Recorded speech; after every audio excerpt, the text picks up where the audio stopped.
जी नमस्कार दोस्तों, मैं आप सबके बीच में एक बहुत ही बेहतरीन वीडियो के माध्यम से कुछ बताने जा रहा हूं। दोस्तों, मेरा वीडियो वाला आप लोग को अच्छा लगेगा तो प्लीज़ एक लाइक कर दीजिएगा। दोस्तों, मेरा कहने का मतलब ये है दोस्तों कि भारत के कुछ रहस्यमयी गाँवों के बारे में मैं आप लोग को बताने जा रहा हूँ दोस्तों, जिसके बारे में आप लोग सुन के एकदम से चौंक जाइएगा। दोस्तों, बहुत ही दिलचस्प बात है दोस्तों, ज़रा ध्यान से सुनिएगा दोस्तों। चलिए मैं अपनी बातों को शुरू करता हूँ दोस्तों।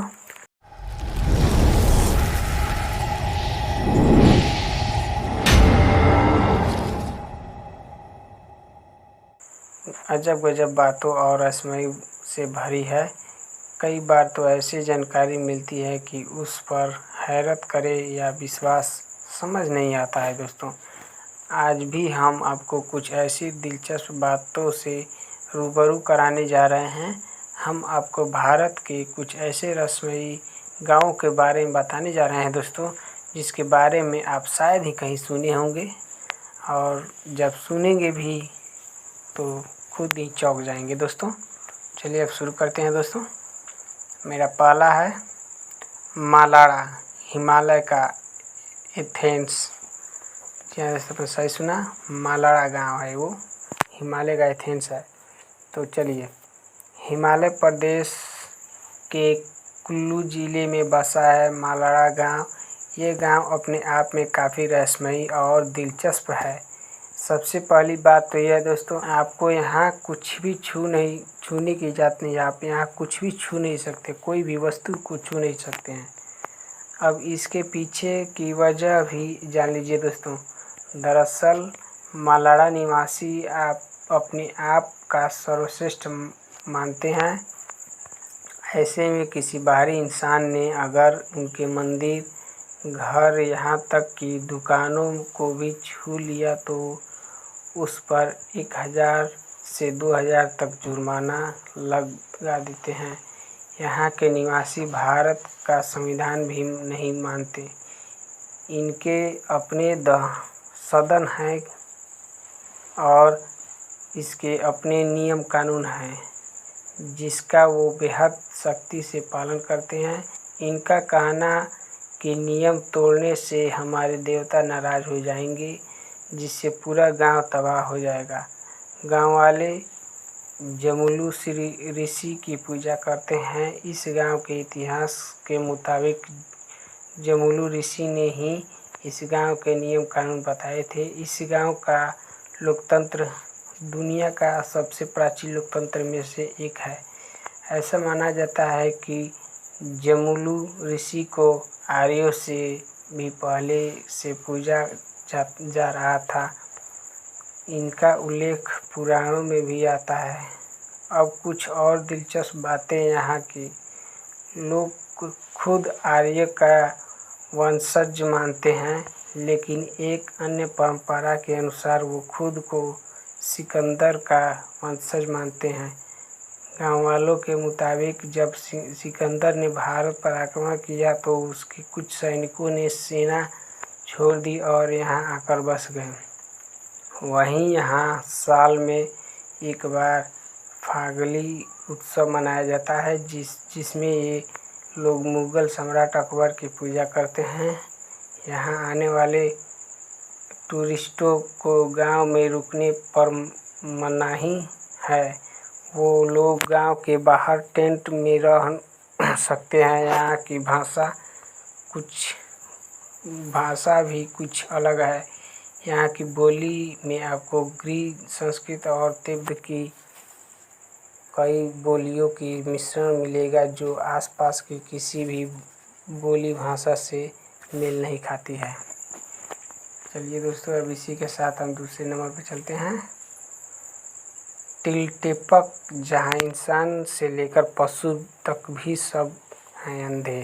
ये दोस्तों आपने सही सुना, टिलटेपक गांव, जहाँ इंसान तो इंसान, यहाँ पशु पक्षी भी अंधे हैं। दोस्तों, सही सुना दोस्तों आपने। भारत में एक ऐसा है टिलटेपक, जहाँ जो पोटेक नाम की जनजाति रहती है, इस जनजाति से सभी लोग अंधे हैं। इनका ही इतना ही नहीं, यहाँ से जानवर से लेकर पक्षी तक सब की आँखों की रोशनी खत्म हो चुकी है। दरअसल यहाँ पैदा होते वक्त तो सभी बच्चे सही सलामत और स्वस्थ हैं, मगर कुछ दिन बाद ही वो दृष्टिहीन हो जाते हैं। यहाँ के निवासियों अपने इस अंधेपन के पीछे की वजह एक श्रापित पेड़ को मानते हैं। इनके मुताबिक लाओजुएजा नाम के इस पेड़ को देखने के बाद इंसान से लेकर जानवर तक सब अंधे हो जाते हैं। हालांकि वैज्ञानिकों ने इस कारण को नकारते हुए बताया कि यहाँ के अंधेपन के पीछे की वजह एक खास किस्म की काली मक्खी है जो काफ़ी जहरीली होती है और इसके काटने पर उसका जहर शरीर में फैल जाता है। इसका सबसे पहला असर आँखों की नसों पर पड़ता है, जिससे जानवर हो या इंसान हो वो जल्द ही अंधा हो जाता है। इस गांव की एक और ख़ास बात है, यहाँ किसी भी घर में खिड़कियाँ नहीं हैं। इस गांव में तकरीबन 70 झोपड़ियाँ हैं, जिसमें करीब 300 लोग रहते हैं, लेकिन किसी भी घर में कोई खिड़की नहीं है दोस्तों। इसके पीछे की वजह भी इनकी अंधापन है।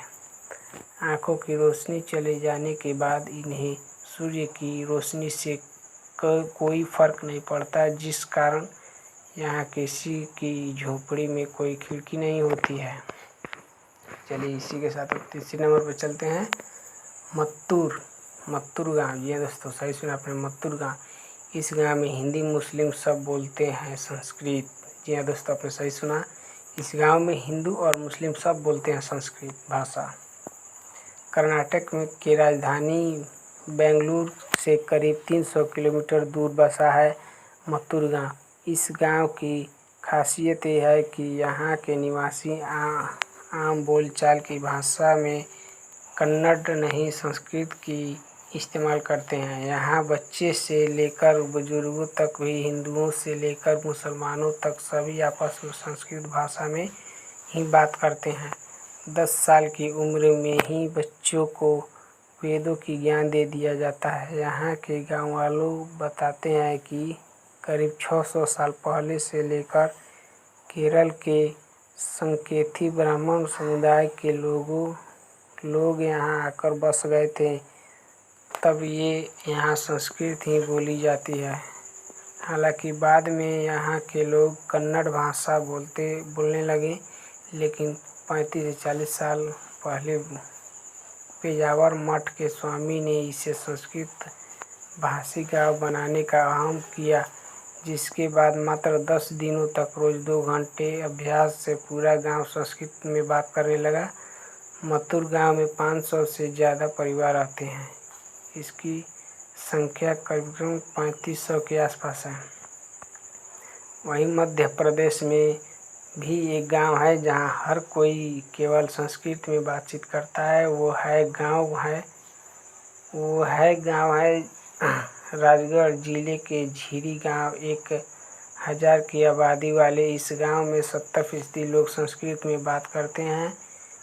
झीरी के लोगों के मुताबिक इसके गांव का नामकरण कर्नाटक के मत्तूर गांव से पहले आना चाहिए, क्योंकि मत्तूर में 80% आबादी ब्राह्मणों की है, जिन्हें संस्कृत विरासत में मिली है। वही झीरी के केवल एक ब्राह्मण परिवार है और काफ़ी क्षत्रिय और अनुसूचित जाति के लोग हैं जो आपस में संस्कृत में बातचीत करते हैं।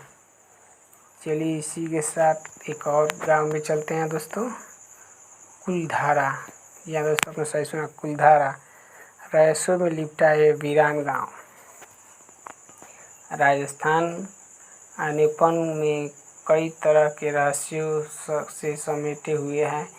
इसी में से एक है जैसलमेर जैसलमेर का कुलधारा गांव।